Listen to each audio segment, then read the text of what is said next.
make sure you're subscribed to Jerk Crispy. What's up, y'all? Show some most decimal. We're making that video. The SpongeBob episode that disturbed me as a kid. The SpongeBob episode that disturbed me as a kid. You know, it's by the SpongeBob Troops, and I think Spot Drop was on one too, but we'll probably watch that tomorrow if this get views. But y'all already know we're on the road to 500. Let's get it. Even since the early days, SpongeBob loves to slip in disturbing visuals. Sometimes it's just a hyper-realistic close-up. Sometimes it's an outright abomination. Ew. And every once in a while, they also make some horror episodes to creep kids out, like Scaredy Pants, where they expose SpongeBob's brain, or a Graveyard Shift, where they tell a ghost story about the hash-slinging slasher. And that's scary to y'all? But funny enough, out of everything they've done, the first episode that really disturbed me for good as a kid is not one with gross visuals. It's also not one of those Halloween specials. And yet, it disturbed me so much, I couldn't stop thinking about it for a whole day the first time I watched Squid's Visit. The weird little episode starts at the Krusty Krab, near the end of the shift. Squidward is just chilling and reading some art magazine before Mr. Krabs walks in to make some small talk with him. Nothing weird here. It's normal for your coworker or your boss to ask about your plans after work, right? Especially when the shift is slow. You gotta make conversation to make it less boring. Except, SpongeBob asks about it too. I mean, did SpongeBob and Krabs plan something after work? Did they plan to grab a drink or fish clams again? What's this all about? It definitely feels like they're talking about something we don't know. But Squidward's definitely not the type that spends time or grabs a meal with his coworkers after a shift, not to mention with SpongeBob. Then SpongeBob basically said, "Yeah, me too, just hanging around." Bad enough. Imagine you gotta live with SpongeBob and Patrick 24 days. 24 days and 24 hours every single day of your life. Hearing nothing but laughing and just doing stupid stuff, bro. And they just come and destroy your house every single episode. And if not every single episode, it's every single other episode. Like, you don't think that man don't get tired of doing that every single time? I see what's wrong with Squidward. I'd be mad too. La Casa de Sponge, which obviously means his home. As soon as the shift is... Now, that's weird, because we've seen Squidward at SpongeBob's house repeatedly in the past. Thanks. Sometimes it's even for something other than a visit. But whatever, maybe this episode happened before all that, who knows? All I'm trying to say is that the setup for this episode feels really off. Anyways, it gets worse from here. SpongeBob insists that Squidward visit his home. So he clings to Squidward's legs, or tentacles, so tightly, and then follows him everywhere. To the bus stop, to the laundromat, grocery shopping, all the way to Squidward's lonely dinner, and back home again. Even the next day at work, SpongeBob keeps asking the same question until Squidward finally snaps. At this point, SpongeBob realizes there's no way to convince Squidward no matter how much he cries or begs. So he goes to the best person to ask for advice, Patrick. SpongeBob asks, "Hey, does Squidward ever visit your home, Patrick?" And Patrick says that Squidward did once, but only to take back some stuff he had previously borrowed. Which is also not true because Squidward did have a party there once. Borrow something, then he'll have to come over to get it back. That's actually good advice from Patrick. Right. Because yeah, that's the easiest way to have someone like Squidward come to your home.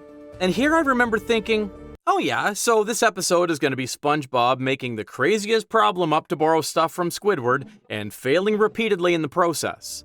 Because Squidward will say anything to refuse it, right? But no, this episode gives us way more than just that. SpongeBob's house, because he's in the middle of some big renovation. So Squidward reaches for his vacuum cleaner, and it's gone. All that's left is a note from SpongeBob. So SpongeBob didn't borrow it, he stole it. Well, maybe because he knew he wouldn't get it by asking nicely. But stealing is not cool, SpongeBob. Not at all. And somehow, it only gets worse. Nope. Stealing is not cool.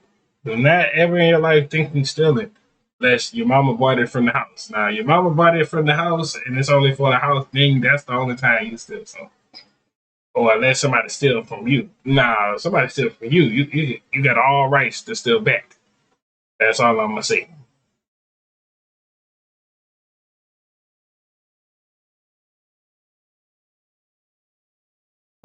Because when Squidward calls him to get an explanation, SpongeBob is way too excited. He basically says, "Yeah, come here to get it," while breathing heavily on the window. It's pretty clear that SpongeBob is planning something. And we'll get to see what soon enough. The second Squidward steps inside SpongeBob's house, the real disturbing part reveals itself. SpongeBob is already renovating his home to match Squidward's, like making an exact replica of the interior. I mean, it would be really uncomfortable to see someone copy the exact version of your home, because that means he's been in your house repeatedly, often enough to get all the details and crazy enough to put in all the effort to replicate it. Stuff that only a psychopath or a stalker would do. And SpongeBob is really trying to make Squidward stay, doing whatever it takes. He tells Squidward to relax on the couch, offers him some snacks, tortures Squidward with a rash cream. Everything except giving Squidward the vacuum cleaner. So Squidward does what any sane person would do. Search for the vacuum cleaner himself and get out of this psychopath's house quickly before SpongeBob can do anything. Oh, and also because Squidward has his casserole in the oven, he only has 20 minutes before the casserole is burnt. Unfortunately, the more Squidward explores the space, the more disturbing things are revealed. Squidward starts to spiral here, and honestly, just imagine you go to somebody's house and they got the same pictures as you and the same everything, bro. You know, that's low-key kind of creepy. I would have never stepped back in that house. Just seeing a picture of me, all pictures that I had in my house, and same exactly replica of everything, how the way I put my bed and all that other stuff and places and stuff. Oh yeah, that's like a nightmare. Because why would you do something like this? Why would you go this far only for someone from next door to come to your place? And before Squidward lets himself spiral any further, he grabs his vacuum from the cabinet and goes home. With some torture montages, of course. Only to find answers with one of the weirdest responses I've ever seen in this show. Like, what was that even supposed to mean? Fancy dinner with his vacuum cleaner eating the burnt casserole? What? And then the episode ends with Squidward sleeping in SpongeBob's house while SpongeBob himself sleeps in the rubble of the tiki hut. Yeah, at least he deserved that. And that's the episode. So yeah, that's Squid's visit. And if you're still thinking, okay, but why was this the one that disturbed you? See, when I was a kid, I didn't really have the words for what's happening here. I just knew it felt wrong. Like, it's supposed to be a goofy, friendly visit, but it doesn't feel friendly, to say the least.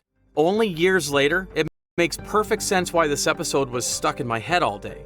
Because for the first time, it destroyed my image of SpongeBob. As I said earlier, I had this weird feeling since the beginning of the episode, because the way Krabs and SpongeBob ask about Squidward's plans, it sounds like they already talked about something and now they're trying to invite him in. But nope, Krabs just makes awkward small talk, while SpongeBob, on the other hand, does have a real plan. And the more the episode goes on, the clearer it gets that this is more than just SpongeBob being friendly. He goes way too far to renovate his house, steals the vacuum, he's breathing like a maniac on the phone, like, why are you so excited? But the strangest part is, why does SpongeBob want Squidward to visit so bad? I mean, he could just want to get close to Squidward, and yet, when Squidward does visit him, he barely spends any time talking or doing anything with him. Just keep it real. I already knew SpongeBob like the Squidward in a different way. I knew it ever since I was little, son. I just knew it, saying, because he kept harassing that man Squidward, saying, and then Squidward was like really the only person that really was entertaining his stuff too. Did you remember that episode that he had got that they went to go that pizza episode when he was singing that Krusty Krab pizza is the, you know what I mean? And then the dude talking about where's my kelp drink, blah blah blah blah blah. And he started crying and stuff. And Squidward picked up the pizza. And he said, "Hey, man, I'm not going to take this one on the house." Squidward, think about it. The only real conversation he has with Squidward is this. You've made an exact replica. After that, he leaves Squidward to sit alone on the couch, and when Squidward wanders around the home, SpongeBob isn't even with him. Shouldn't you follow Squidward and explain your efforts to replicate his house if you want him to appreciate it? Then the plot shifts to Squidward discovering the clues one by one, realizing SpongeBob knows every single detail about his home. It's like slowly realizing your weird neighbor is a stalker or a serial killer this whole time. Yeah, it does feel like that halfway through the episode. You know how it goes. Someone insists on inviting you to their home, then leaves you alone while saying, "I'm gonna grab something real quick." Then you roam around the quiet house realizing he has way too many suspicious things there, and right when you're about to connect the dots, he attacks you from behind. Which coincidentally is also why some people hated this episode. Some people pointed out that they hate the way SpongeBob acts really creepy here. So much so that one person made a whole creepypasta about a Squid's Visit alternate ending, where, spoiler alert, Squidward discovers that SpongeBob has been trapping other people this way to be his friends forever. And I'm not gonna lie, it works as a creepypasta. The episode already feels like it's halfway there. Other than that, I think the confusion also comes from the mixed feelings this episode gives us. This episode is horror at its core, but it just refuses to admit it. Because imagine if they leaned into horror on purpose. Squidward visits SpongeBob's home, then slowly spirals because he keeps finding more and more clues about SpongeBob being an actual serial killer, only to prove it's just a stupid misunderstanding. It would still be a disturbing episode, but at least it'd be fun. So yeah, that's the one big reason this episode feels disturbing. But I think the biggest part that makes me uncomfortable is that this doesn't feel like the SpongeBob that I used to know. I mean, I grew up watching the early seasons of SpongeBob religiously, as you all might expect. And back then, SpongeBob was chaotic. Rock bottom, Alaskan bullworm, fry cook games, all that kind of chaos. I get this impression of SpongeBob as an unapologetically himself friend who would do anything for fun, but still understood what mattered. He was intense for sure, but not to the point of being creepy. And then we get Squid's Visit. And it feels like I'm watching an old friend I once trusted, acting like someone I don't even recognize. He's just a psychopath weirdo now. So yeah, Squid's Visit disturbed me as a kid, and not in a fun way. I just realized maybe this episode is what inspired SpongeBob to borrow Squidward's cable cutter so he would come to the party. My cable's out. Oh, sorry to hear about that. Yeah, That's crazy. This episode definitely happened before season 3 then. I don't know, man. All this timeline stuff really confuses me. It's kind of crazy Yeah, bro. looking back because SpongeBob Just imagine cutting out somebody's cable because they ain't want to pull up to your party. Nah, bro. has so many episodes that are abnormal in bigger, louder, more obvious ways, but they didn't really disturb me. Yep. I'm surprised that didn't disturb you, but there were some episodes. That one with the I say it's the one I was a little kid. I say that one with the butterfly one that I ain't mess with that one. Never liked that episode. To this day, still don't like this episode. But I hope y'all enjoyed the video. Make sure to like, comment, subscribe, follow our social media, pop on the stream, on the road to 500.